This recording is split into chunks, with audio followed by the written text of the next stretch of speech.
The latest season of NCIS has really delivered enough twists, turns and unexpected surprises to send even the most seasoned criminal investigator down the rabbit hole. As we approach the blockbuster two-part season finale, I went on set to see what I could discover.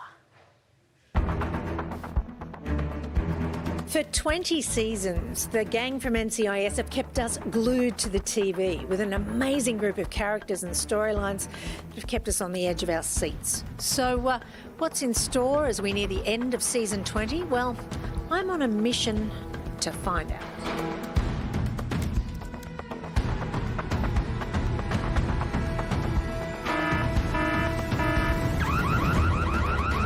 I literally don't know. It's probably going to involve somebody behaving in a way that people wouldn't expect, but that's about all I can tell you. I really don't know. We haven't seen pages on it, so. Each year we always have a cliffhanger of some sort. There's always some sort of large, dramatic event.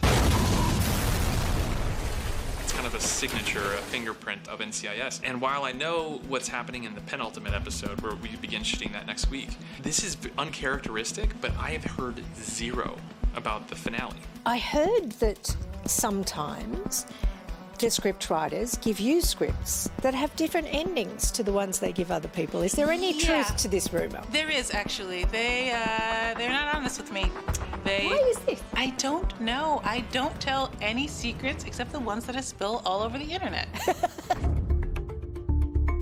When cameras aren't rolling, some of the cast are also lending their hand behind the scenes. When Gary Cole joined our cast, like most of us, I've been a fan for years, I thought, man, I'd love to write for him. I want to see where he comes from. And they developed these idiosyncratic behaviors for him, that he has all these different hobbies, and he always keeps himself busy with a new thing each week, whether it's bird watching or baking pastries or, developing a greenhouse. And I thought, there's got to be an origin story there of some sort. So I asked our showrunner, Steve Binder, if I could figure out what that came from and if there might be some tragedy in his past that he has to come face to face with. And knowing Gary Cole as an actor, he's Steppenwolf trained, he's incredible, and just giving him some juicy backstory. He welcomed it, and he was extremely collaborative with it. Yes, I'm affectionately known as director. So what started out as a curiosity 6-7 years ago, I now have over 20 episodes under my belt as a director. That's incredible. And do you love that as well? Do you love doing that as well? It's a lot more work for a lot less money, and I absolutely love it. Hey, guys. We found you. How fun is this? It's great. I thought there would be more people here, though. You've written some episodes too. Yes, I also wrote an episode with Scott Williams. I wrote Turkey Trot, the one where Agent Knight meets her sister and her sister's boyfriend kidnaps her and Casey. I'm noticing a theme. I'm noticing a theme. And there was another theme that I noticed, a bit of mac and cheese. And I have a good mac and cheese recipe for real. Oh, do you really? Yeah. Well, share. Well, you're gonna have to come to my kitchen. Well, I'm available. Let me tell you, the secret is you don't want to do like 7 cheeses, but you want like at least 3 in there. You know what I mean? Like, I like to do a cheddar, a Colby, and sometimes if I'm feeling a little frisky, a little smoked Gouda. For me, and I talk again about television from the 60s and the 70s. As a kid growing up, every network had a Western. It was, Bonanza, The Big Valley, all these shows. And what those shows represented was a certain type of simple justice. They're people who had a moral compass, an innate sense of right and wrong. And at the end of the episode, people were brought to justice. If you stole a horse, you had to pay for it.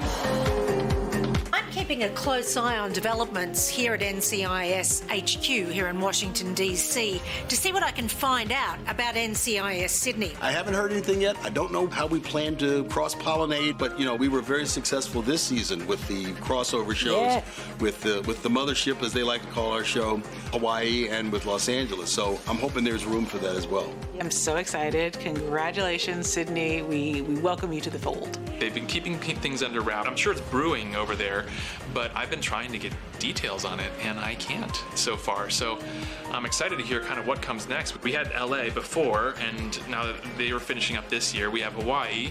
It only makes sense that we keep going west, and we eventually hit Sydney. Perhaps a visit is going to be required by those of us here in Washington, D.C. Yes, I rainy old would promote that, yeah. Oh, you would promote that? I can see all sorts of opportunities that would need to happen. We've done it here, why not abroad?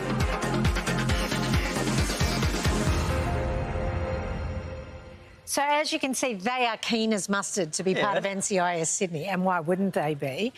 What's your favourite Gary Cole role? Talladega Nights. He has... Ricky Bobby. Dodgeball. Dodgeball. Dodgeball. He has the most incredible CV, and everybody has a favourite Gary Cole role. It's really... like, I'm just going to go through a few of them, but just quickly. Office Space. Oh. He was Mike Brady in the Brady Bunch movie. Pineapple Express, Dodgeball, Talladega Nights. In the Line of Fire with Clint Eastwood too. Let's not forget TV, The Good Fight. He was Christine Baranski's husband in that. Family Guy, Veep, Entourage, West Wing, American Gothic. Suits. Everybody's got a favourite Gary Cole moment. I thought he was in Napoleon Dynamite, but I think that's a different guy. But he looks exactly like... Anyway, you can catch the latest episodes of NCIS on 10, 10 Play and Paramount Plus. They're the best. Could we get Gary Cole in here? Oh, wouldn't that be bad? Well, if he comes out for NCIS Sydney, we will get him here. He's on everything. I know. He should be on Studio So he 10. should be on Studio 10. That's what he's been building up to. Come on, Gary.